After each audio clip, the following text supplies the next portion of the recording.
Hey, ever wonder why some folks always seem to have their finances totally sorted, while others are constantly stressing about money, even if they earn a decent buck? What if I told you there are two totally different skills at play here, and one of them is way more important to nail down when you're young? We're talking about making money versus managing it, and it's a game changer. Stick around, because this video is about to drop some serious truth bombs that could reshape your financial future. If you're ready to level up your money game, hit that like button, leave a comment with your biggest money question, and don't forget to subscribe so you don't miss out on more epic content. Look, let's be real. When it comes to money, most people usually talk about budgeting, saving, and investing. You know, how to manage your cash. And yeah, that stuff is super important, no doubt. But here's the kicker.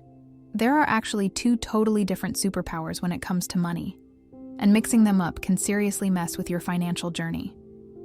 We're talking about the ability to make money and the ability to manage money.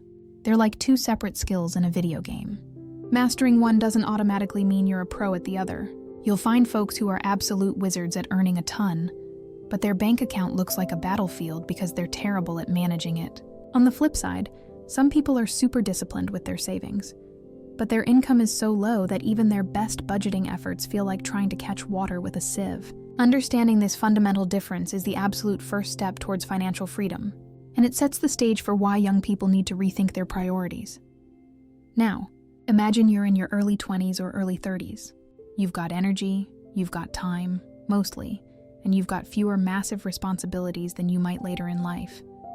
This isn't the time to be hyper-focused on pinching every penny to save an extra $100 if your overall income is still pretty modest. Seriously, trying to cut your coffee habit to save a tiny percentage of an already small income is like trying to empty a swimming pool with a teaspoon. It's just not efficient, fam.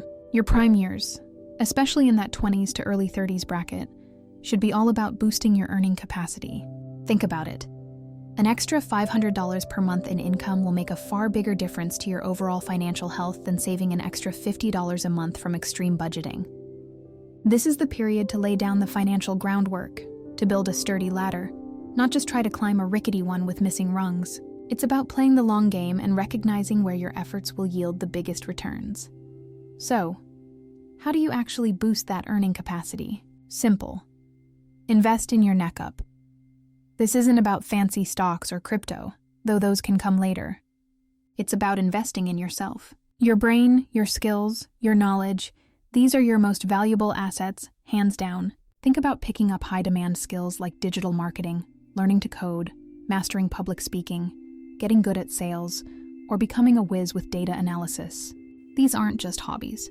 They're high-income skills that can dramatically increase your value in the job market or open doors to entrepreneurial ventures. When you upgrade your skills, you automatically upgrade your potential income.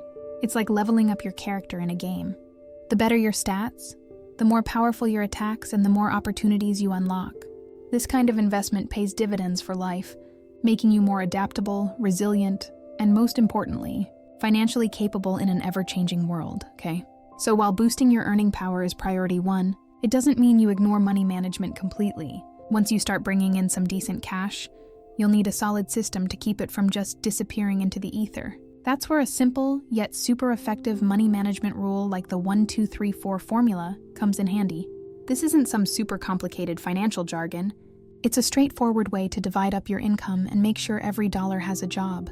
The whole point is to create a balanced financial life where you're saving for the future, enjoying the present, building wealth, and covering your basics, all without feeling like you're constantly depriving yourself. It's about creating financial habits that stick, so you're not just earning more, but also keeping more and making it work for you.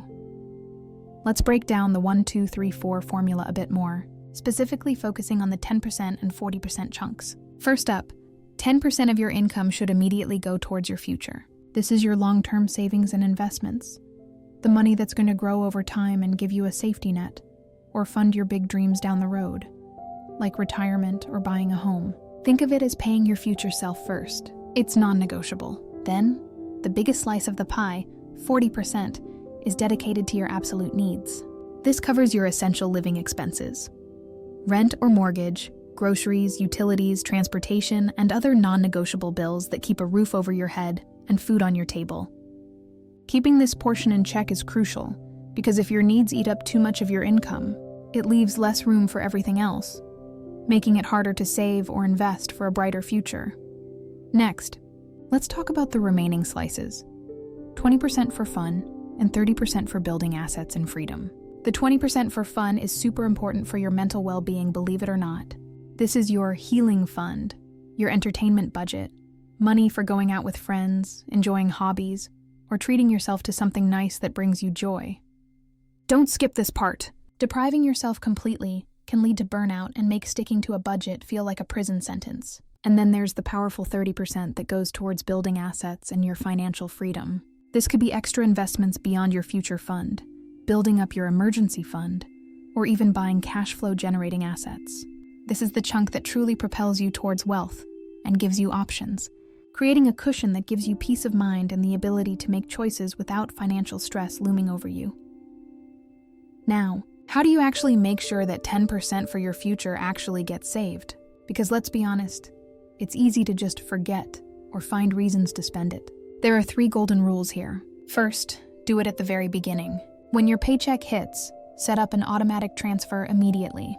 Pay your future self before you even see the money. Out of sight, out of mind, right? Second, separate your accounts.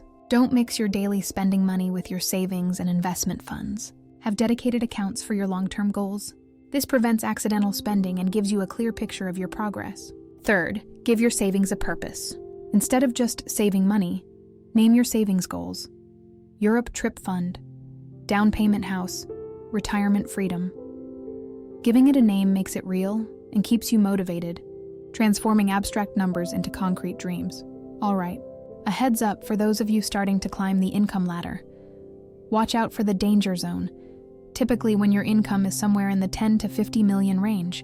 In local currency, this signifies a significant income bump, but not yet ultra-rich. This is where lifestyle inflation loves to sneak in and mess things up. What's lifestyle inflation? It's when your standard of living slowly creeps up to match your increased income.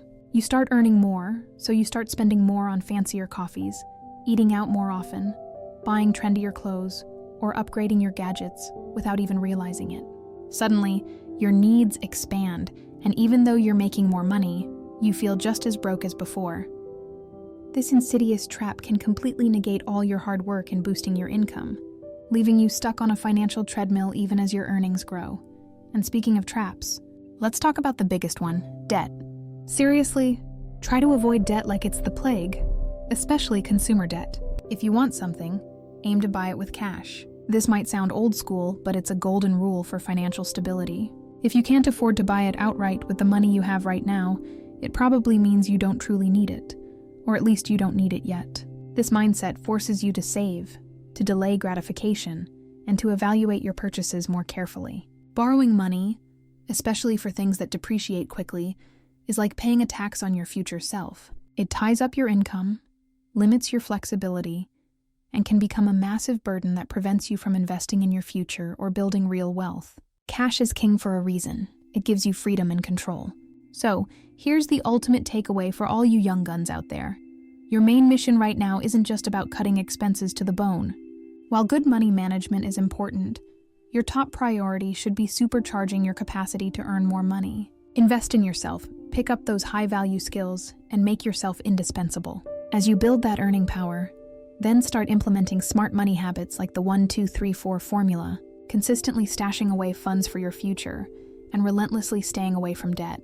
By focusing on increasing your income while simultaneously building these rock-solid financial habits, you're not just securing your present, you're actively building a path to lifelong financial freedom and peace of mind. Go out there and make that money, then make it work for you. Disclaimer: the content on this channel is for educational and informational purposes only.